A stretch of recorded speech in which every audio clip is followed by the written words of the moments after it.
Martes de Voces que Importan. Alec Jordana, ¿cómo estás? Bienvenida. Qué gusto saludarlos, Juan Carlos, Janet, para hablar de un tema que me parece se le da poco foco. A diferencia de otros proyectos que hemos presentado aquí, de otros reportajes, hay poca información disponible, hay estadísticas que no están actualizadas, hay pocos trabajos periodísticos al respecto, pero no por eso dejamos de ponerlo sobre la mesa. Hoy vamos a hablar de los retos y todas las consecuencias que implica ser madre cuando se está privada de la libertad. Ser madre es estar presente en los momentos más importantes de la vida de tus hijos. Verlos crecer, consolarlos cuando tienen miedo, abrazarlos y cuidarlos cuando más lo necesitan. Pero para cientos de mujeres en México, la realidad es otra. El 86% de las mujeres privadas de la libertad son madres. Y la cárcel no solo implica una sentencia, sino una separación que destruye el vínculo más importante. Creo que sí, efectivamente creo que todavía existe un prejuicio mucho más fuerte y un estereotipo más fuerte para las mujeres que están privadas de su libertad y sobre todo las que son madres. Además, fallaste como mujer, ¿no? Ahora fallaste como madre, o sea, le fallaste a la sociedad que esperaba que tú como mujer seas buena. Al corte del 2022, en México, 325 menores vivían en cárceles y 258 mujeres privadas de la libertad se encontraban embarazadas o en periodo de lactancia. Pero, ¿los penales están preparados para recibir a una madre y a su hijo? Realmente una atención como que para el embarazo adentro no hay, ¿no? Ahora sí que, pues yo decía, ¿cuándo me van a consultar? ¿Cuándo me llevan a un hospital a un ultrasonido? Ese tipo de cosas que nos preocupa como mamás, ¿no? Si mi bebé viene bien, si no. Las reglas de Bangkok de la ONU establecen que las mujeres embarazadas y madres privadas de la libertad deben recibir atención adecuada. Pero en México, las condiciones de vivencia son insalubres y carecen de los recursos para garantizar una maternidad digna. Estuve con mi bebé 2 meses, la tuve adentro. No eran las mejores condiciones realmente porque el penal de San Miguel pues no era muy apto para tener menores, ¿no? Realmente, pues había animales, había cucarachas, había chinches. Entonces entra ya bien lo de la pandemia y pues ya nos piden que saquemos a los bebés. El vínculo entre una madre y su hijo se construye con presencia, con contacto, con amor cotidiano. Pero, ¿qué pasa cuando una mujer pasa años en prisión y su hijo crece sin ella? El apego con la mamá, pues se ve desquebrajado, ¿no? Se ve, pues hay una ruptura muy fuerte, ¿no? Que al final del día, hoy por hoy, en Puebla únicamente lo hacen a través del teléfono, ¿no?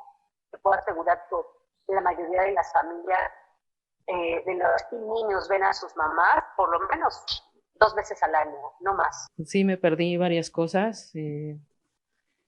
Me perdí la graduación de mis hijos, iba a salir uno de la primaria. Me perdí el crecimiento y el desarrollo de mi hija adolescente. Estábamos muy apegados en ese entonces y sí sentí que les hice falta en esa etapa. El reproche no tarda en llegar. Los hijos crecen y comprenden la ausencia y el reencuentro no siempre es como se imagina. Y van comentando, pues es que cuando no estuviste pasaron estas cosas, es que me hiciste falta y es que como ahorita me quieres llamar la atención si prácticamente me crié sola. La saco en agosto del 2021 y yo la vuelvo a ver hasta enero del 2022. Su carita era otra. O sea, yo la vi y dije, ¡ay! Cambió muchísimo. Cuando yo salgo de prisión, mi nena tenía 2 años, 2 años, meses, ¿no? Casi a punto de cumplir los 3. Y pues no me conocía. La maternidad en prisión no solo condena a las mujeres, sino también a sus hijos. La separación, el estigma, la falta de apoyo social y las deficiencias del sistema penitenciario hacen que estas familias se enfrenten una sentencia doble. Necesitamos sensibilizar sobre esta problemática, no ser como mujeres mucho más auroras, ¿no?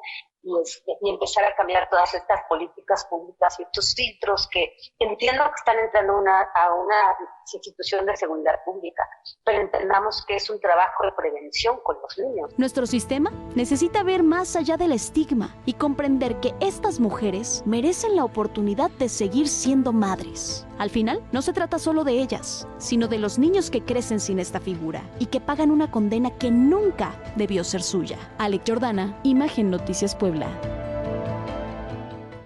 La realidad es que las mujeres en general son una población vulnerable cuando se trata de privación de la libertad.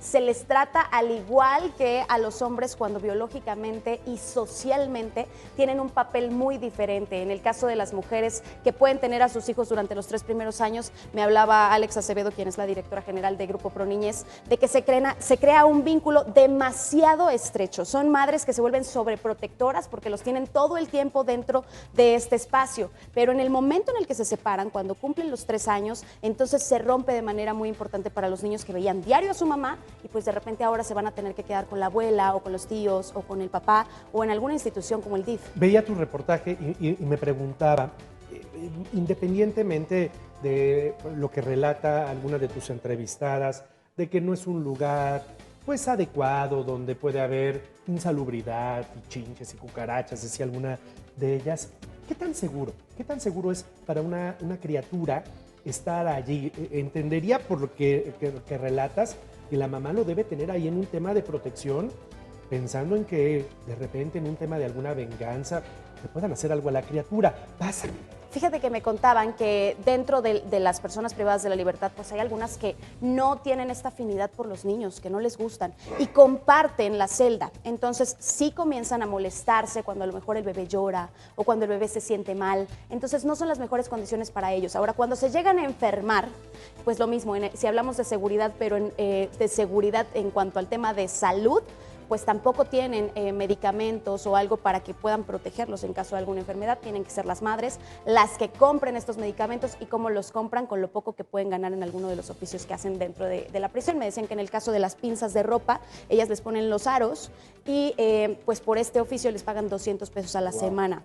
Las que más ganan 600 pesos a la semana y hacen hilos desde cero. Pero con la llegada de la pandemia, estas actividades también se desplazaron. Entonces, pues son mujeres que se quedan sin ingresos. Muchas de ellas son el pilar económico de sus familias o lo eran desde antes y pues en este momento pierden cualquier ingreso. Entonces los abuelos con sus pensiones o como puedan tienen que sacar adelante a los niños. Es muy complicado, hay muy poca empatía con relación a estas mujeres porque de inmediato tenemos este estigma de que ya como está privada de la libertad pues es una mala persona, una mujer que no merece ser madre porque no da un buen ejemplo, cuando en realidad sigue siendo tan mamá como siempre y sus hijos le esperan como cualquiera de los días.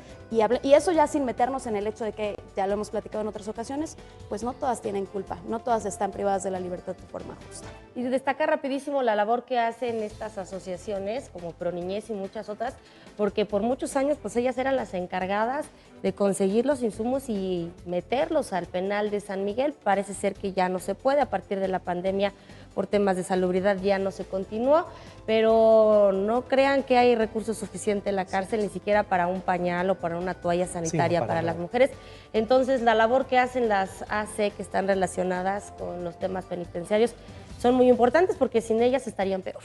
Buen reportaje, Alec. Muchísimas gracias. Gracias, Juan Carlos. Gracias, Janet. Nos vemos el próximo martes. Voces que importan, Alec Jordana, todos los martes.